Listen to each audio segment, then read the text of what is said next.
This is the man who hijacked a plane, parachuted out with the money, and was never seen again. On July 23, 1972, a Boeing 707 jet left Stockholm, Sweden, bound for New York City. On board were 147 passengers and a crew of 9.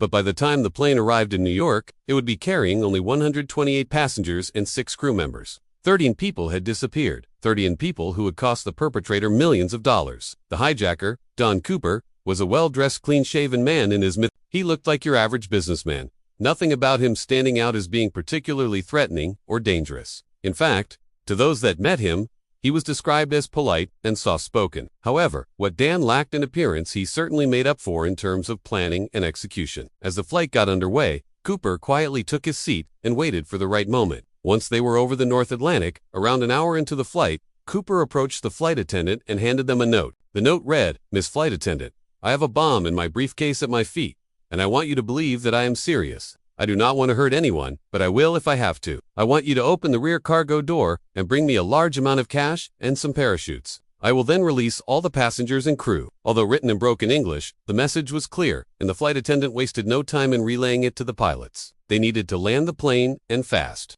However, this wasn't your typical hijacking. As the plane approached the coast of Mexico, Cooper began to make demands. Not only did he want the plane to land in Mexico City, he wanted $200,000 in negotiable American dollars for excellent quality parachutes and 2 of the crew members to stay behind with him on the plane when it landed. It was also demanded that the plane refuel once they landed, which meant the authorities had a limited window of opportunity to get everything that Cooper wanted before he took off again. But why Mexico? Why did he choose this country to land in? Well, Cooper had done his homework. He knew that in Mexico, there was a lighter sentence for kidnapping than in the U.S., and that once on the ground, it would be very difficult for law enforcement to retrieve him from the plane. And as soon as they allowed any passengers to disembark, he would take off again. With a police escort, the plane landed safely in Mexico City International Airport, where Cooper quickly unloaded his supplies. He was given the money, the parachutes, and the 2 female flight attendants. However, he wasn't satisfied. He realized that he had made a mistake. He should have asked for more. Now faced with the prospect of returning to the U.S.,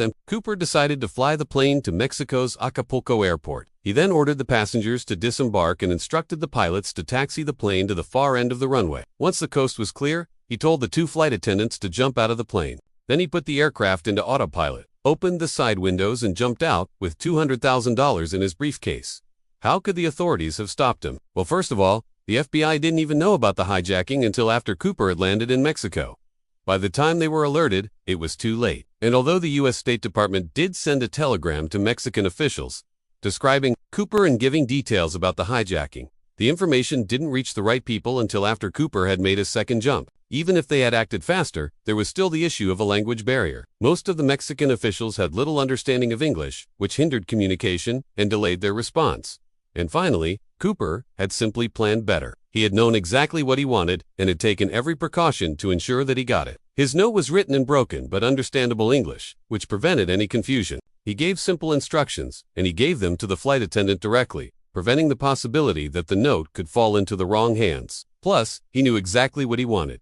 There was no room for negotiation. And as for Cooper himself, he was never seen again. In the hours following the failed hijacking, the Mexican authorities did manage to find the briefcase containing the money. However, they found something else inside it, a crumpled piece of paper with the name D.B. Cooper printed on it. This led investigators to a Seattle address where they found a woman named Betty Cooper's ex. She told them that her ex-husband had been a career criminal and that she believed he was the hijacker. However, despite the FBI offering her a $100,000 reward for information leading to the arrest of the hijacker, she refused to cooperate.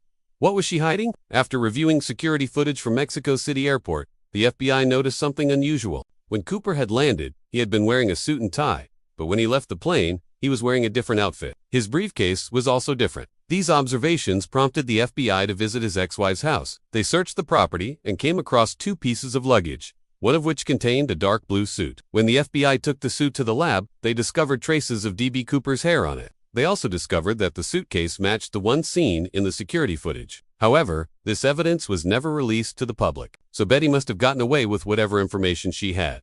So who was D.B. Cooper? Well, here's what we know. Dan Cooper, also known as D.B. Cooper, was born in 1930 in Yuma, Arizona. He served in the United States Army and worked as a mechanic and an airplane mechanic at Boeing. At some point, he became involved in several shady business dealings, including dealing narcotics and selling fake securities. He was eventually charged with fraud and went into hiding. And although he was declared innocent in absentia in 1971, he never returned to the U.S. Instead, he lived in Mexico under the alias Richard Rust and married a local woman. That same year, his ex-wife received a card in the mail showing a picture of the Eiffel Tower.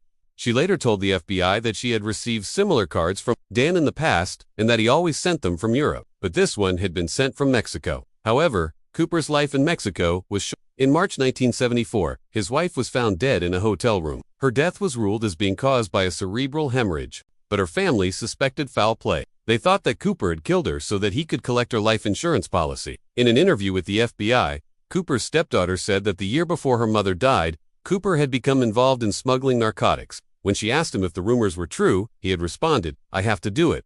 I need money. I'll do anything for money." Sadly, Cooper's stepdaughter had no idea how true her stepfather's statement was. In the months following his wife's death, Cooper changed his name to Kenneth Reynolds and moved to California. He supported himself through petty crimes such as credit card fraud and selling forged checks. He even tried to buy a gun from an undercover agent, which led to his arrest. The agent had refused to sell him the weapon, but Cooper was still charged with attempted purchase of a firearm by a fugitive. He was sentenced to 6 months in prison, and upon his release, he vanished.